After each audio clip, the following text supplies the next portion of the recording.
Hi everyone, আশা করি আপনারা সকলে ভালো আছেন। আজকে এই সিজনের প্রথম তালের ফুলুরি নিয়ে হাজির হয়েছি।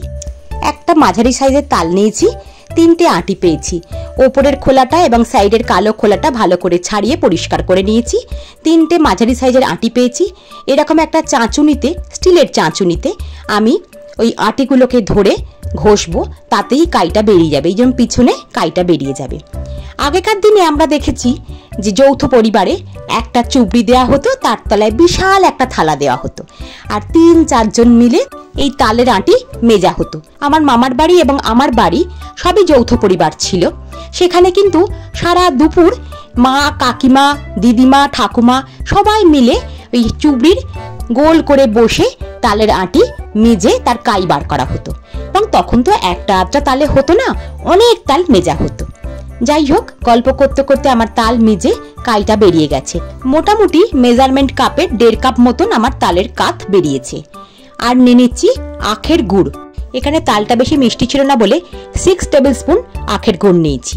চিনির বদলে সবসময় আখের গুড় দিয়ে তালের ফুলুরি বানাবেন, তার স্বাদ অনেক বেশি ভালো হয়। আর মিষ্টিকে ব্যালেন্স করার জন্য দিচ্ছি 1/2 চামচ নুন। এরপরে দিয়ে দিচ্ছি মেজারমেন্ট কাপের 1/2 কাপ আটা। এখানে কিন্তু ময়দার কোনো ব্যবহার করব না। আর দিচ্ছি 1/2 কাপ চালের গুঁড়ি, যে চালের গুঁড়ি আমরা শীতকালে কিনে রাখি, মানে পিঠে করার জন্য সেই চালের গুঁড়ি, বা আপনারা বাড়িতেও কেউ বানিয়ে নিতে পারেন। এটা দিয়ে ভালো করে মাখবো। যদি আবার প্রয়োজন হয় তখন কিন্তু আমি আবার আটাটা সেই অনুযায়ী ব্যবহার করব। চালের গুঁড়ি কিন্তু বেশি দেবো না, তাহলে ফুলুরি শক্ত হয়ে যাবে। সত্যি তাই আমার আরো 1/2 কাপ আটা লাগলো, সেইটা আমি দিলাম। এবার ভালো করে মাখবো যাতে তালের কাতের সাথে চাল গুঁড়ি আটা ভালো করে মিশে যায়।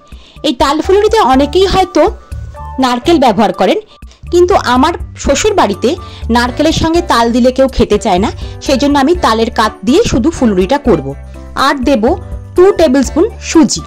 সুজিটা দিলে কি হবে, কড়কড়ে ভাবও আসবে এবং ফুলুরিগুলো বেশ ফুলো ফুলো মতন দেখতে হবে। এটাকে ভালো করে মিশিয়ে নিতে হবে। তাল ফুলুরির নিয়মই হচ্ছে যে মন্ডটা মাখলাম সেটাকে ভালো করে ফেটাতে হবে। হাতে করে ভালো করে ফেটিয়ে নিতে হবে। যত সুন্দর ফেটানো হবে তত ফুলুরিগুলো ভাপ মতন হবে এবং সফট হবে। সুজি দিয়েছি বলে 2 টেবিল স্পুন দুধ দিচ্ছি। এই দুধটা দিলে কি হবে, সুজিটা ভালো ফুলে উঠবে।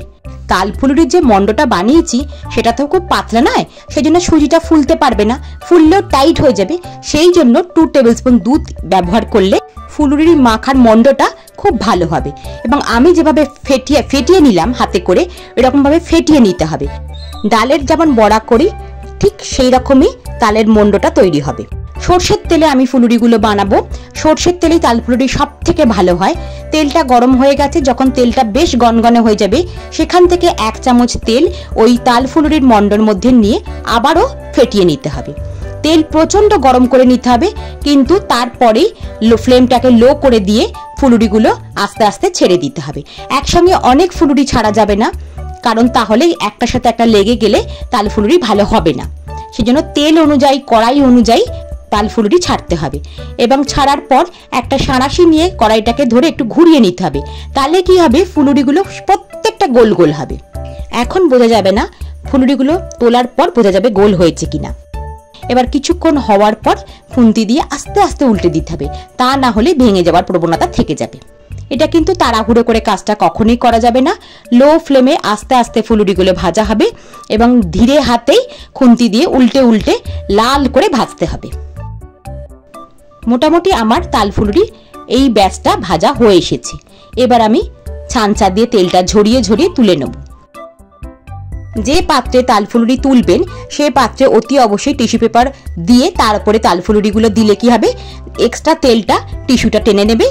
তাহলে আর এক্সট্রা তেলটা আমাদের শরীরে যায় না আর কি। মন প্রাণ খুলে আমরা তাল ফুলুরিগুলো খেতে পারি। আসলে দুনিয়া যা হয়েছে, যা রোগ বৃদ্ধি হয়েছে, তাতে আমরা তেলের জিনিস খেতে সত্যি সবাই ভয় পাই। কিন্তু যে মরশুমে যেটা, সেটা তো খেতেই হবে। এই শ্রাবণ ভাদ্র মাসে তাল ফুলুরি না খেলে মনটা তো একটু কেমন কেমন হয়, তাই না? সেই জন্য তাল ফুলুরি খেতেই হবে, কিন্তু তার জন্য যেটুকু তেল কম করে করা যায় সেটুকু করাই ভালো। শুধু তাল ফুলুরি কেন, তেলের কোনো জিনিস খাবো মনে করলে 2-3 দিন আগে একটু বেশি করে স্যালাড জাতীয় জিনিস বা সেদ্ধ সেদ্ধ স্যুপ বা ডাল জাতীয় জিনিস খেয়ে নিলাম, তেলটাকে একটু কম করলাম। তখন নিজের মনেরও শান্তি হলো যে না, আমি তো ডায়েট করেছি, তেলটা তো কম খেয়েছি, 1-8 দিন তাল ফুলুরি খেলে শরীরে বেশি কিছু ক্ষতি হবে না। তাল ফুলুরি কিন্তু এই শ্রাবণ ভাদ্র মাসে খেতেই হবে। আমার তালের ফুলুরি সবই ভাজা হয়ে গেছে, আমি সার্ভিং বলে দিয়েও দিয়েছি। আশা করি ভিডিওটা আপনাদের ভালো লাগলো। যদি ভালো লেগে থাকে একটা লাইক করে দেবেন, আর আপনি যদি আমার চ্যানেলে নতুন হন একটা সাবস্ক্রাইব করে দেবেন। আপনারা ভালো থাকবেন, আপনাদের অনেক অনেক ধন্যবাদ।